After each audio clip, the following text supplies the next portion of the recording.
Good Wednesday evening, everyone, and welcome to the broadcast news at 10 p.m. exclusively on the CW Philly. Today is July 13th, and here's what's happening. A 13-year-old teenage girl is being charged after what she did. For those of you who are just joining us, my uncle Yuki Washington and my aunt Jessica Cartalia had left me in charge. So let's kick off this news story tonight with my Uncle Siafa Lewis, live at the CBS 3 newsroom, with details on that developing news story. Uncle Siafa, take it away.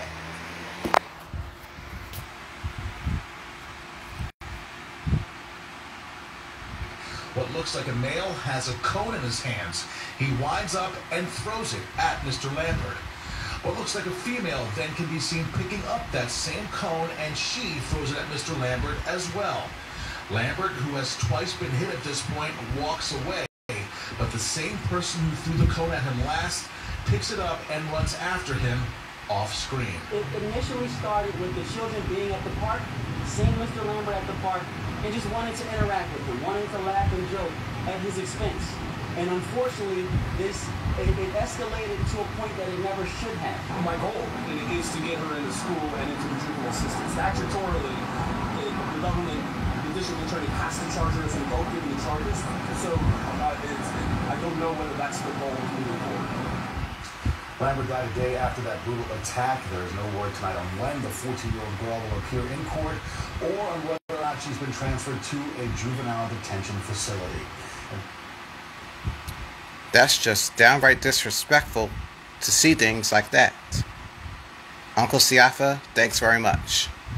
Police can now confiscate ATVs and dirt bikes illegally in Pennsylvania. Governor Wolf signed a bill amending the current law. This has been a growing issue in Philadelphia.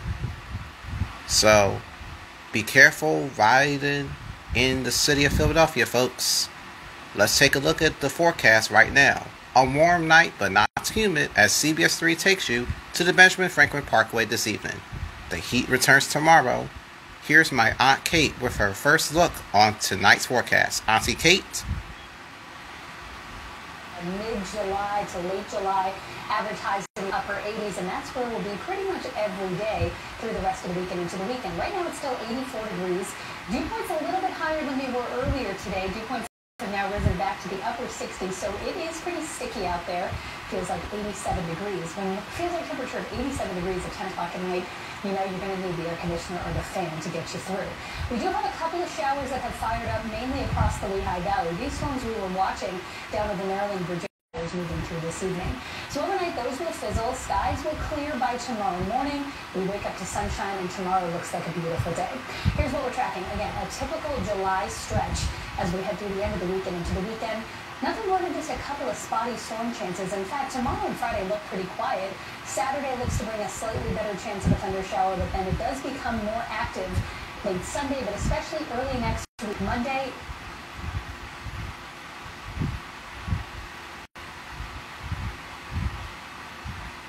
Those showers and storms do not scare me. No doubt about it. Thanks, Auntie Kate. Wildfires in New Jersey's Wharton State Forest has made the most in the Pinelands. Over 13,000 acres were burned in June. We're being told that it started yesterday. And Eyewitness News reporter Carrie Corrado, my favorite news reporter, explains that wildfires can be quite hazardous, but sometimes it can be quite dangerous. Carrie, good evening to you. A new but smaller wildfire. It's paradise here because it is a beautiful place. The sun peeking through the trees and beaming off the water. I could have burnt me down totally. That's Scott Miller. He owns Paradise Lakes Campground. He says the only thing that stood in between his business and the Mulligan Hill fire at Wharton State Park back in June was this lake. He pointed to the burned tree line across the way. If you look closely, you can see the charred, dark bottoms of the trees. All you'll see is flames all the way across. The Mullica River fire was New Jersey's largest wildfire in 15 years. It started nearly 3 miles away and was fueled by the wind at times. Authorities saying illegal campfire is to blame for the fire. Miller said he got the call to evacuate everyone on the property once firefighters realized the fire was jumping. And I just told him, you gotta leave. Just leave your stuff. Because if it jumps, and we're gonna be trapped. And you basically said the firefighters stopped the flames from jumping, basically saved your business. They saved everything I have here. While it's business as usual there, a few miles away, the New Jersey Forest Fire Services and local firefighters are trying to put out another wildfire, the Maple Branch Fire.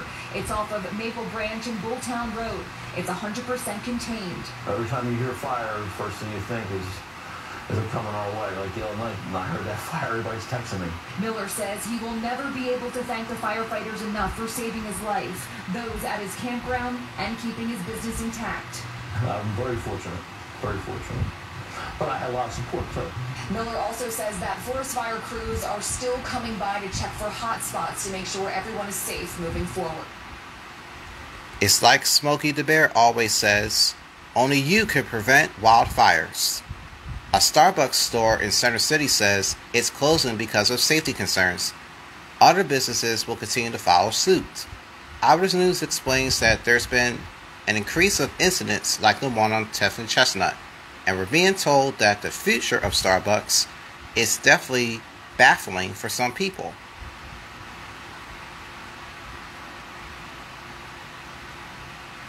As a fan of Starbucks, I like their Frappuccinos.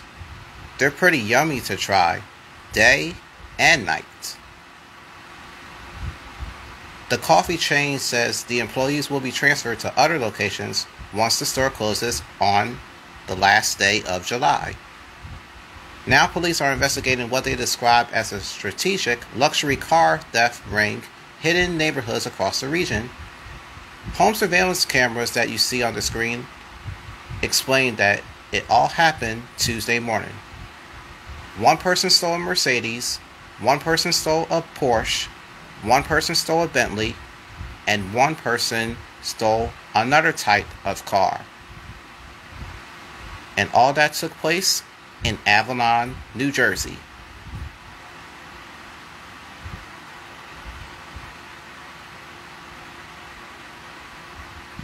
Well, one thing is for sure, stealing is wrong, plain and simple. Anyone with information is asked to call police. Now to the latest on monkeypox in New Jersey. This is the second time it happened, only this time in Camden County. There's no details about the patient, despite the fact that he is isolated at home. There's been 11 new cases in New Jersey, 29 in Pennsylvania, and one case of it in Delaware. Go to cbsphilly.com to see the list of symptoms for monkeypox. Now to the latest on the coronavirus news on this Wednesday. Novavax has an emergency usage for adults. It is now the 4th COVID-19 vaccine available in the United States. 2 dosages are for people over the age of 18, and we're being told that it's very immune for some time. And coming up next, we have lots more news to get to, so don't touch that dial. The Wednesday